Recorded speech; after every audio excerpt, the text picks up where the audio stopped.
दोस्तों, अगर मैं आप लोगों से ये सवाल करूं कि भाई बताइए कि इस वक्त पूरे यूरोप में सबसे बड़े मुस्लिम विरोधी नेता के तौर पर किसको देखा जाता है, या मैं ये सवाल करूं कि भाई बताइए कि इस वक्त पूरे यूरोप में ताकत और शोहरत के मामले में सबसे तेजी के साथ उभरता हुआ नेता कौन है, या फिर मैं ये भी सवाल करूं कि भाई बताइए कि वो कौन यूरोपियन नेता है कि जिसके दिन ब दिन ताकतवर होने की वजह से खुद यूरोप के अंदर ही डर का माहौल है। यूरोप के जितने भी अलग अलग छोटे बड़े देश हैं, उनके प्रधानमंत्री और राष्ट्रपति खुद इस एक नेता के ताकतवर बनने से घबराए हुए हैं। तो दोस्तों, मेरे इन सारे ही सवालों का सिर्फ और सिर्फ एक ही जवाब है, और वो जवाब है जॉर्जिया मेलोनी। हाँ दोस्तों, वही जॉर्जिया मेलोनी की जो 2022 से इटली की प्रधानमंत्री हैं और खुद इंडिया के प्रधानमंत्री नरेंद्र मोदी से बॉन्डिंग की वजह से इंडिया के भी मीडिया और सोशल मीडिया पर काफी चर्चाओं में रहती हैं। पिछले ही साल जब इंडिया के अंदर G20 समिट हुआ था, उसमें जब ये आई थीं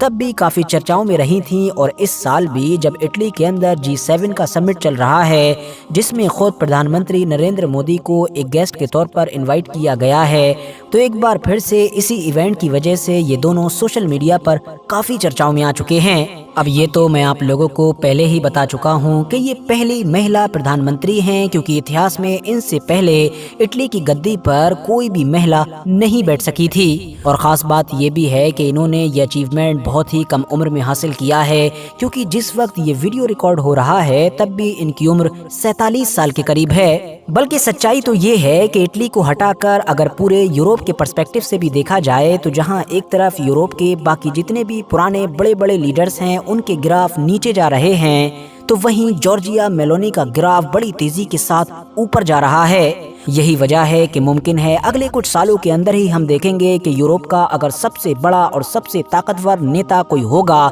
तो वो कोई और नहीं बल्कि यही जॉर्जिया मेलोनी होंगी। अब आप में से ज्यादातर लोग यही सोच रहे होंगे कि भाई बाकी सब कुछ तो ठीक है, लेकिन जॉर्जिया मेलोनी के ऊपर जाने से, ज्यादा ताकतवर बनने से यूरोप को क्या खतरा हो सकता है? आखिर मैंने ऐसा क्यों कहा कि इनके ऊपर जाने से यूरोप में ही डर का माहौल है, और आखिर मीडिया इनको यूरोप के अंदर सबसे बड़े मुस्लिम विरोधी नेता के तौर पर क्यों देखता है? तो इन सारे ही सवालों के जवाब आपको आगे की कहानी में मिल जाएंगे।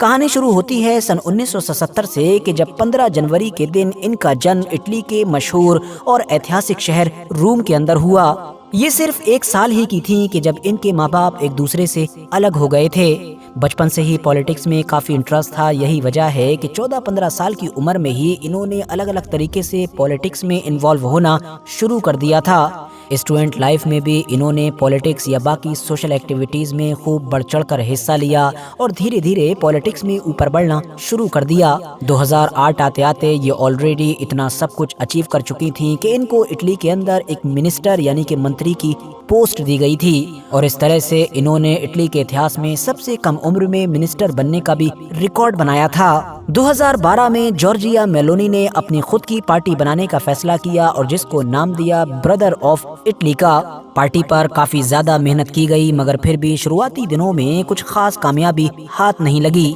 2018 के इलेक्शन में भी इस पार्टी को सिर्फ और सिर्फ 4% के करीब ही वोट्स मिले थे, मगर जब अगला इलेक्शन आया यानी 2022 का, तब तक मानो सब कुछ बदल चुका था। वो जॉर्जिया मेलोनी या फिर उनकी पार्टी कि जिसको उससे पहले तक न सिर्फ इटली बल्कि पूरे यूरोप के लिए ही खतरे के तौर पर देखा जाता था, अब उसको इटली के लिए एक सॉल्यूशन यानी कि हल के तौर पर देखा जाने लगा था। और ऐसा इसलिए हुआ था क्योंकि इसी बीच में ही कोविड आया था, जिसमें जैसा कि हम जानते हैं कि इटली उन देशों में शामिल था कि जहां पर हालात सबसे बुरी कंडीशन में पहुंच गए थे।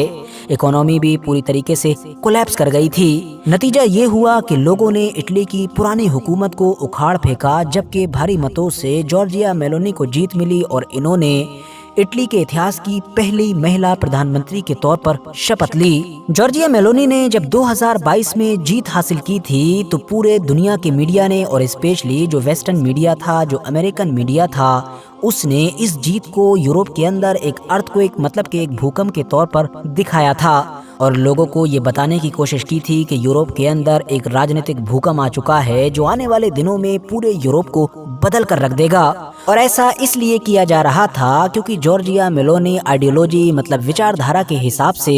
यूरोप के दूसरे बाकी ज्यादातर नेताओं या फिर बाकी ज्यादातर पार्टी से उलट एक राइट विंग की नेता मानी जाती हैं। इनकी जीत को यूरोप के अंदर दक्षिणपंथी विचारधारा के उदय के तौर पर देखा गया। अब आप में से जितने भी लोग इस चीज को लेकर कंफ्यूज हैं कि आखिर ये राइट विंग क्या होता है, तो वैसे तो ये राइट विंग और लेफ्ट विंग अपने आप में ही बहुत गहरा और अलग टॉपिक है कि जिस पर एक लंबी वीडियो बनाई जा सकती है। मोटे मोटे तौर पर आप बस इतना समझिए कि जो राइट विंग विचारधारा वाली पार्टीज होती हैं या नेता होते हैं वो आम तौर पर अपने रिलीजन, अपने ट्रेडिशन यानी कि वो कानून, वो तौर तरीके जो सैकड़ों सालों से उनके कल्चर में चले आ रहे हैं उसके ऊपर ज्यादा फोकस करते हैं। मिसाल के तौर पर इंडिया में जो बीजेपी है, शिवसेना है या फिर असदुद्दीन ओवैसी की AIMIM पार्टी है, इस तरह की जितनी भी पार्टीज हैं ये सारी ही राइट विंग या फिर फार राइट पार्टीज मानी जाती हैं। जबकि जो अलग अलग इलाकों में कम्युनिस्ट पार्टीज हैं उनको लेफ्ट विंग माना जाता है।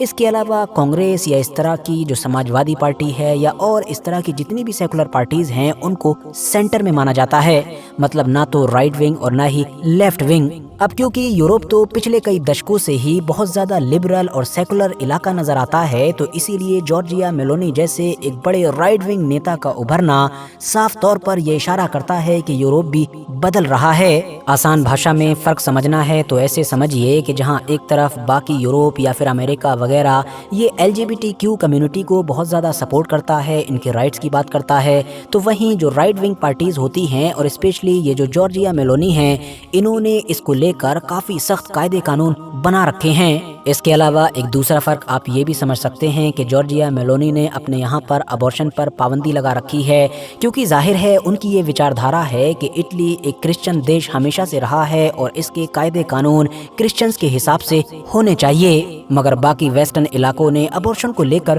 खुली छूट दे रखी है। इसके अलावा एक तीसरा फर्क आप ये भी समझ सकते हैं कि यूरोप के बाकी इलाके माइग्रेशन को लेकर काफी फ्रेंडली रहते हैं, मतलब अलग अलग इलाकों से उनके यहाँ पर लोग आना चाहिए, उनको आकर यहाँ पर काम करना चाहिए, उनको यहाँ पर सहूलतें मिलनी चाहिए। लेकिन ये जो राइट विंग की विचारधारा है ये एंटी माइग्रेशन है, मतलब जॉर्जिया मेलोनी तो गद्दी पर बैठी ही इन सारे वादों के साथ थी कि वो माइग्रेशन को कंट्रोल करेंगी और इटली के लोगों के लिए है, दूसरे लोगों को यहाँ आकर नहीं बसने दिया जाएगा। स्पेशली उनके टारगेट पर हमेशा से ही वो मुस्लिम रहे हैं कि जो मिडिल ईस्ट या फिर नॉर्थ अफ्रीका वगैरह के इलाके से यूरोप में पहुँचते हैं। अगर आप लोग गूगल पर या यूट्यूब वगैरह पर सर्च करेंगे तो आपको तो जॉर्जिया मेलोनी के ऐसे बहुत सारे भाषण, स्पीचेस मिल भी जाएंगी कि जिसमें डायरेक्टली वो मुसलमानों को टारगेट करती हैं। उनका एक बयान काफी वायरल हुआ था जिसमें उन्होंने कहा था कि यूरोप मुसलमानों के लिए नहीं है, और ऐसा इसलिए कहा था क्योंकि उनके मुताबिक यूरोप की वैल्यूज, यूरोप का कल्चर मुसलमानों से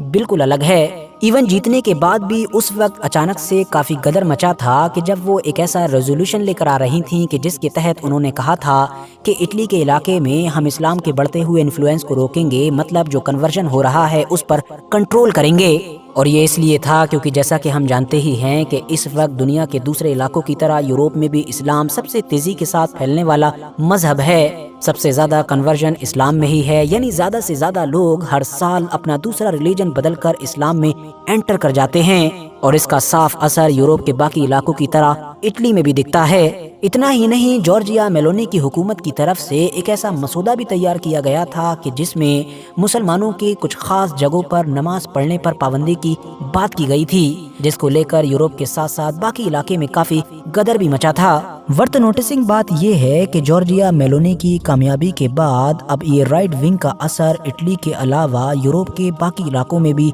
दिखने लगा है। स्पेशली नीदरलैंड वगैरह के इलाके में भी अब कुछ राइट विंग नेता बड़ी तेजी के साथ उभर कर ऊपर आ रहे हैं, और सारी बची कुची कसर उस वक्त पूरी हो गई कि जब अभी कुछ दिन पहले ही यूरोपियन यूनियन के भी इलेक्शन हुए। उसमें जो नतीजे आए उन्होंने यूरोप के साथ साथ बाकी दुनिया के भी होश उड़ा दिए, क्योंकि इन नतीजों में फार राइट विंग की विचारधारा रखने वाली जॉर्जिया मेलोनी ही एक बड़ी किंग मेकर बनकर उभरी हैं, जबकि इसके उलट जितने भी बाकी लिबरल लीडर हैं और उनकी पार्टीज हैं, अब वो चाहे फ्रांस के मैक्रोन की पार्टी हो या फिर जर्मनी वाले लीडर की पार्टी हो, उन सब में ही भारी गिरावट देखी गई है। اٹلی کے ساتھ ساتھ اب باقی یورپ کے علاقے میں بھی رائٹ ونگ یا پھر فار رائٹ ونگ والی آئیڈیولوجیز کا پاور میں آنا یقینی طور پر امریکہ یا پھر باقی سارے پرانے یورپین لیڈرز کے لیے کسی ایک ڈراونے خواب سے کم نہیں ہے۔ فی الحال دوستو، آج کی اپنی ویڈیو کو ہم یہیں پر ختم کرتے ہیں۔ ویڈیو پسند آنے پر نہ صرف ویڈیو کو لائک کریں بلکہ اپنے فرینڈز کے ساتھ بھی ضرور شیئر کریں، اور ایسی ہی ویڈیوز آگے بھی دیکھنے کے لیے چینل کو سبسکرائب کرنے کے ساتھ ساتھ بیل آئیکن کو بھی ضرور پریس کریں۔